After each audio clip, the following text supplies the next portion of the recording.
Keeping Australians safe online is a top priority for the Albanese government.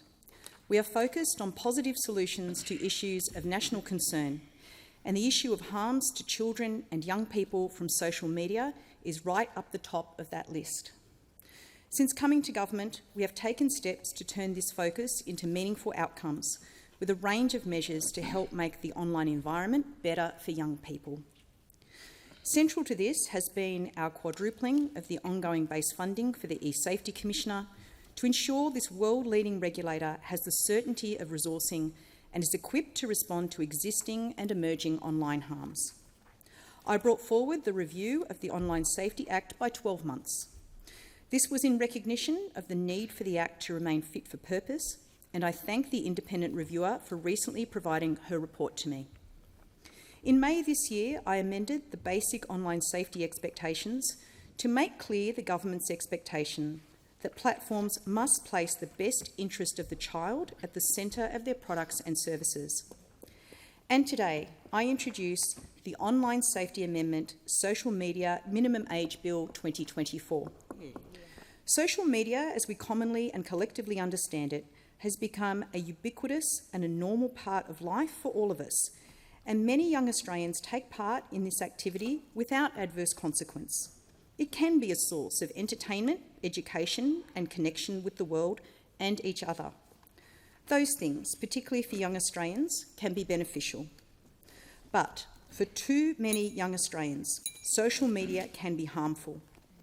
Almost 2/3 of 14 to 17-year-old Australians have viewed extremely harmful content online, including drug abuse, suicide or self-harm, as well as violent material.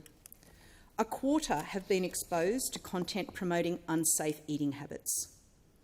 Research conducted by eSafety found that 95% of Australian caregivers find online safety to be one of their toughest parenting challenges. Absolutely. The Albanese government has heard the concerns of parents, young people and experts. Social media has a social responsibility.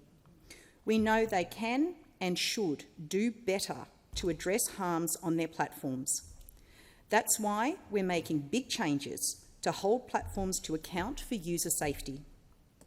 The Online Safety Amendment Social Media Minimum Age Bill 2024 will amend the Online Safety Act 2021 by introducing a minimum age of 16 to have an account on age-restricted social media platforms, protecting young Australians at a critical stage of their development. The bill puts the onus on social media platforms, not parents or young people, to take reasonable steps to ensure fundamental protections are in place. This is about protecting young people, not punishing or isolating them, and letting parents know we're in their corner when it comes to supporting their children's health and well-being. We know establishing a minimum age for young people having social media accounts is not the only approach that needs to be taken, and we know that this measure will not be met with universal acceptance. But this is one step among many that a government should take in the protection and not the isolation of young people. There is wide acknowledgement that something must be done in the immediate term to help prevent young teens and children from being exposed to streams of content, unfiltered and infinite. It is the right thing to do for the right reasons at the right time. Through extensive consultation and with the input of states and territories, we are agreeing that until a child turns 16, the social media environment as it stands is not age-appropriate for them. I acknowledge everyone who participated in consultation across the country for their contribution, however small, to this world-leading reform. The bill I am introducing today does not provide the magic pill to resolve or eliminate every harm children face online, nor does it seek to rule out digital participation and inclusion for young people. And we also acknowledge that harms don't simply switch off on a child's 16th birthday. That is why the government has taken the decision to bring forward a key recommendation of the Online Safety Act review to legislate a digital duty of care. Legislating a digital duty of care is a separate body of work and will place the onus on digital platforms to proactively keep Australians safe and better prevent online harms. Legislating a duty of care will mean services can't set and forget. Instead, their obligations will mean they need to continually identify and mitigate potential risks as technology and service offerings change and evolve. While the social media minimum age legislation introduced today is targeted at the protection of children under 16, the duty of care will ensure all Australians are better protected from online harm. Critically, this legislation will allow for 12 months implementation to ensure this novel and world-leading reform can take effect with the care and consideration that Australians rightly expect. The Office of the Australian Information Commissioner will be resourced to provide oversight of the privacy provisions as they relate to this bill. The bill we have introduced today establishes an obligation on social media platforms to take reasonable steps to prevent age-restricted users from having an account. This places the onus on platforms to introduce systems and settings to ensure that underage users cannot create and hold a social media account. A systemic failure to take action to limit such circumventions could give rise to a breach. By regulating the act of having an account as opposed to accessing social media more generally, we are seeking to strike a balance between protecting young people from harm while limiting the regulatory burden on the broader population.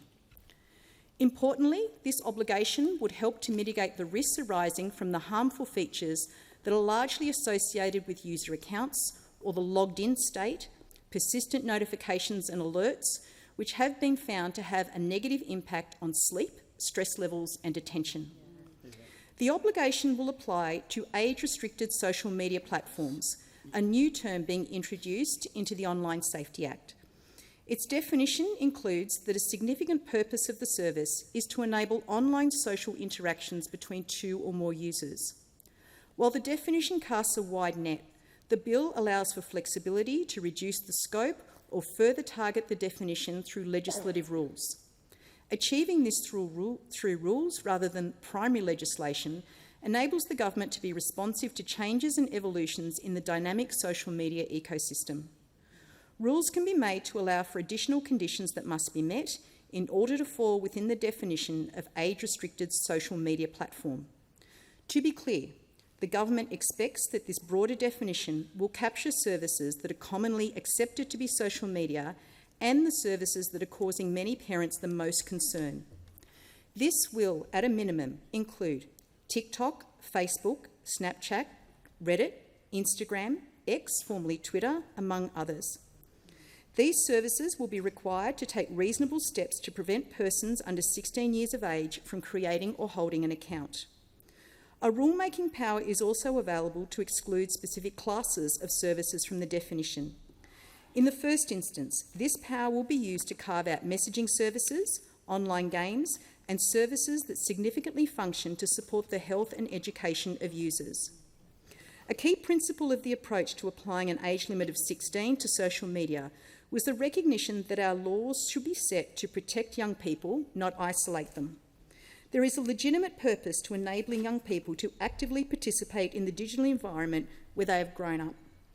Supporting their digital participation, connection and inclusion is important at every age and stage of a young person's development, and our legislation seeks to strike that balance.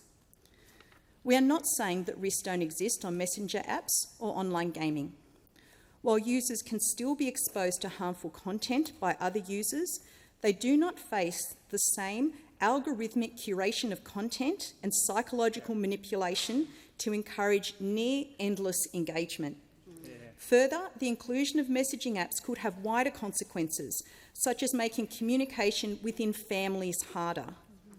Online games are currently regulated under the National Classification Scheme.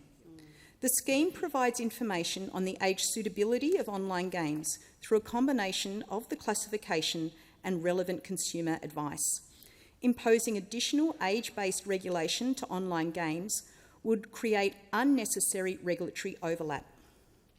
This categorical rulemaking power is expected to deem out of scope services such as Facebook Messenger Kids and WhatsApp. The rule will provide for an out-of-scope status to also be applied to services like Reach Out's Peer Chat, Kids Helpline My Circle, Google Classroom, YouTube and other apps that can be shown to function like social media in their interactivity, but operate with a significant purpose to enable young people to get the education and health support they need. Before making a rule, the Minister must seek advice from the E-Safety Commissioner and must have regard to that advice, and may seek advice from any other authorities or agencies of the Commonwealth that the Minister considers relevant and may have regard to any such advice. This is an important condition to ensure rules are made with the appropriate safeguards in place while reflecting community standards. Privacy reform in Australia has been long overdue, and the Albanese government has taken significant steps to bring privacy standards up to community standards. This is novel reform, and to implement a minimum age for social media requires steps to be taken by users to assure age. Where this user is a child, a government must sharpen its focus with the expected level of care to ensure strong privacy provisions are in place. While the digital economy has generated significant benefits, including consumer convenience, improved efficiencies and new employment opportunities, it has also resulted in large amounts of information about people being generated, used, disclosed and stored. Widespread adoption and reliance on digital technologies increases the risks that personal data will be subject to misuse or mishandling, including through data breaches, fraud and identity theft, unauthorised surveillance and other significant online harms. For these reasons, the bill introduces more robust privacy protections which strictly prohibit platforms from using information collected for age assurance purposes for any other purpose, unless explicitly agreed to by the individual. The approach taken in the bill expands on Australia's privacy framework, taking a heightened approach to information protection that is informed by the 2022 review of the Privacy Act. Compliance with the minimum age obligation will likely involve some form of age assurance, which may require the collection, use and disclosure of additional personal information. The bill makes it explicit that platforms must not use information and data collected for age assurance purposes for any other purpose unless the individual has provided their consent. This consent must be voluntary, informed, current, specific and unambiguous. This is an elevated requirement that precludes platforms from seeking consent through pre-selected settings or opt-outs. In addition, once the information has been used for age assurance or any other agreed purpose, it must be destroyed by the platform or any third party contracted by the platform. Serious and repeated breaches of these privacy provisions could result in penalties of up to $50 million under Section 13G of the Privacy Act. Given the vitality of robust privacy and security for Australians online, in the case of the minimum age for social media, we will undertake additional consultation to determine what reasonable amendments we can introduce ahead of passage of the legislation. In making these reforms, it is critical we send a clear signal to platforms about the importance of their social responsibilities to children and all Australians. As such, this bill will impose significant penalties for breaching the minimum age obligation. This will be as high as $49.5 million for bodies corporate, consistent with serious offences set out in the Privacy Act 1988 and the Competition and Consumer Act 2010. The bill increases penalties for breach of industry codes and industry standards to up to $49.5 million for bodies corporate. This addresses the currently low penalties in the OSA and reflects the systemic nature of the harms that could arise from breaches of the codes and standards. The bill equips the E-Safety Commissioner with additional tools and powers to effectively administer the new minimum age framework. This includes powers to request information from platforms about how they are complying with their obligation, particularly the compliance with privacy provisions. The minimum age obligation on social media services will commence no earlier than 12 months from passage of the bill. This will allow the necessary time for social media platforms to develop and implement required systems.